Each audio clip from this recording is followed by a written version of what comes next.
ஒவ்வொரு மனிதர்களுமே தேவனுக்கு பயப்பட வேண்டியதா இருக்குது. ஏன்னா தேவனால நம்முடைய ஆத்மாவை நரகத்துக்கு கொண்டு போக முடியும். தேவனுக்கு பயப்படுறதுன்னா என்ன? பொதுவா ஜனங்கள் தேவன் மீது இருக்கக்கூடிய தன்னுடைய பயத்தை வெவ்வேறு ரீதியில காண்பிக்கிறாங்க. சில பேர் தன்னுடைய சரீரத்தை அடக்கி ஒடுக்கிறதுனால நாங்கள் தேவனுக்கு பயப்படுறோம் அப்படிங்கறத காமிக்கிறாங்க. சில பேர் சில பாரம்பரியங்களை பின்பற்றுகிறதுனால நாங்க தேவனுக்கு பயப்படுறோம் அப்படிங்கறத காமிக்கிறாங்க. உண்மையிலே ஒரு மனிதன் தேவனுக்கு பயப்படுகிறார் அப்படின்னு என்ன அர்த்தம்? நீதிமொழிகள் புஸ்தகத்துல 8வது அதிகாரம் 13வது வசனத்துல தீமையை வெறுப்பதே கர்த்தருக்கு பயப்படும் பயம் அப்படின்னு படிக்கிறோம். அப்போ தேவனுக்கு பயப்படுறது அப்படின்னா என்ன அப்படின்னா தீமையை வெறுக்கிறது. தீமையை வெறுத்து நன்மையை தெரிந்து கொள்வது அப்படிங்கறதான் தேவனுக்கு பயப்படக்கூடிய பயம். அப்போ தேவனுக்கு பயப்படுதல் அப்படிங்கிறது அது சரீர ஒடுக்கமோ இல்ல பாரம்பரியத்தை கை கொள்வதோ இல்ல பண்டிகையை கை கொள்வதோ இல்ல முட்டங்கள் போட்டு ஜெபிப்பதோ கிடையாது. இந்த இடத்துல மிக முக்கியமான ஒரு கேள்வியை கேட்கணும்.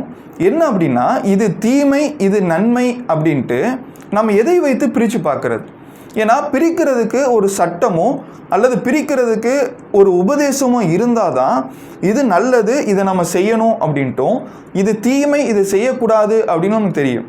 அப்போது எதை வைத்து இது தீமை அப்படின்ட்டும் நன்மை அப்படின்னு பிரிக்கிறது?